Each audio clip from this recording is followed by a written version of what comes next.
la gamification. Vous voyez ce qui se cache derrière gamification, le terme gamifié. Gamifier, ça vient de games, jeu, et donc c'est rendre ludique vos formations. Alors ça fait des années qu'on utilise le jeu en formation. Quand j'ai commencé ma carrière, je faisais des jeux d'entreprise, on appelait ça aussi des business games. Si on veut attirer des gens sur des réseaux, si on veut attirer des gens dans l'après-présentiel ou l'avant-présentiel, on a intérêt à leur mettre des challenges. On a intérêt à leur mettre des épreuves et à grimper dans des mondes différents, comme dans les jeux vidéo. Voilà. Donc, il faut gamifier. Alors, qu'est-ce que vous allez faire? Plutôt que de faire un quiz plat, vous allez faire un concours quiz, un match quiz. Vous allez faire des ça fait rire Lise.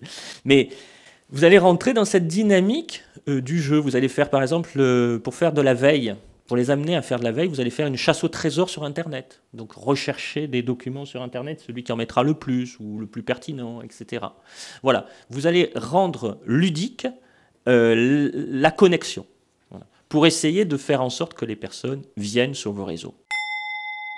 Le crowd learning. Alors c'est quoi? Crowd, c'est la foule en anglais, et donc c'est apprendre par la foule. Et en fait, c'est le fait de dire tout simplement, on peut apprendre sur le net. Il y a tout sur le net, donc ça sert à rien de faire des cours. Tout le savoir est sur le net, sur mon portable, etc.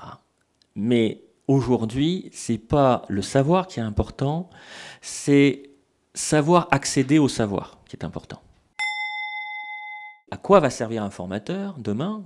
C'est peut-être pas de piper la vidéo, de refaire la vidéo devant mes stagiaires, mais c'est d'aller flécher la bonne vidéo au bon endroit, au bon moment, pour le bon stagiaire. Voyez. Donc, un des rôles du formateur, ça va être d'être flécheur de savoir. Donner accès au savoir. Que le crowd-learning ne marchera que si c'est intégré dans un parcours, et encore une fois, moi je crois beaucoup au SPOC, ou à tout ce qui va permettre de la guidance pédagogique. Voilà.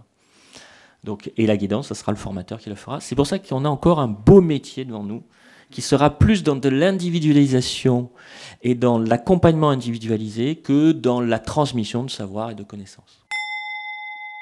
La question, elle est surtout dans la médiation pédagogique. C'est pour ça que, quelque part, avec ces outils, pourquoi c'est une révolution? Parce qu'on va sortir grandi, si on le fait bien, on va sortir grandi, nous, formateurs, puisqu'on va passer d'un simple rôle de « je transmets du savoir » à un rôle d'accompagnateur, encore une fois, à un rôle de médiation pédagogique. Et ça enrichit notre rôle. Voilà, c'est pour ça que moi, je suis positif.